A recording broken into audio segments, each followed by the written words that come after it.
Tere!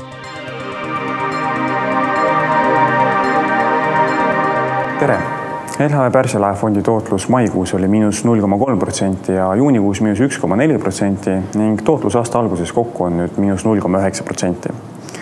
Viimase 2 kuu jooksul on regioonis tulnud kokku umbes 4 olulisemat uudist, millest tahaksin rääkida.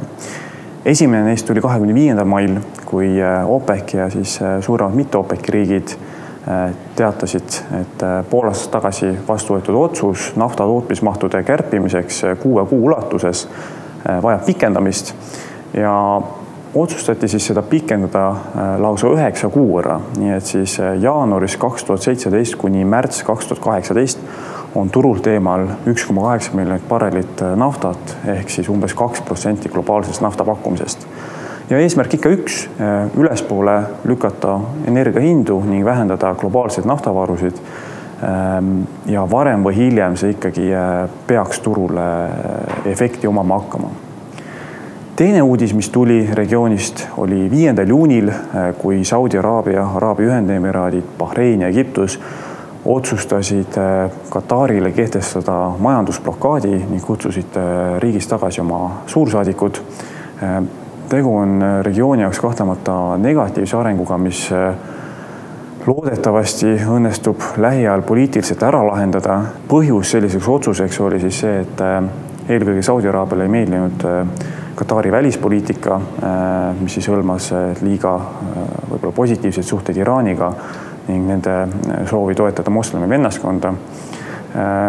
Kuid sisult ja vormilt tegelikult see konflikt ise meenutab väga seda, mida me nägime 3 aastat tagasi 2014. aastal, kui need samad riigid enda suursaadikud Katarist tagasi kutsusid ning tollal kestis see konflikt kokku 8 kuud, päris pikalt, aga sai poliitilise lahenduse eelkõige siis naaber GCC riigi abiga Kuveidiga ja loodame, et ka sel korral see stsenaarium umbes samamoodi välja mängib.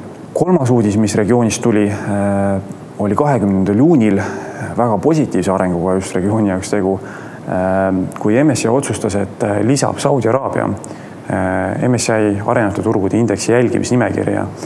See otsus oli turu jaoks ootamatu, sest see tähendab seda, et juba järgmine aasta võib tulla otsus indeksisse lisamise kohta ning ülejärgmisel aastal võib see otsus siis jõustuda.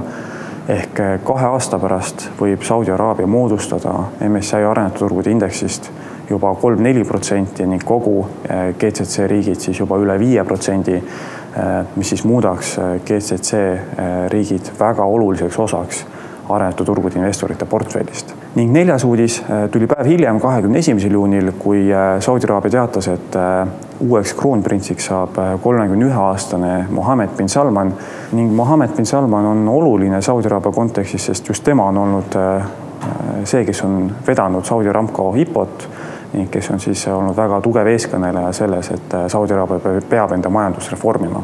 LHV Pärsia laefond kaupleb jätkuvalt odavatel hinnatasemetel 9,8 korda 12 ettevaatavat kasumit, 1,0 korda raamatupidamisväärtust ning pakub 3,8% dividendi tootlust.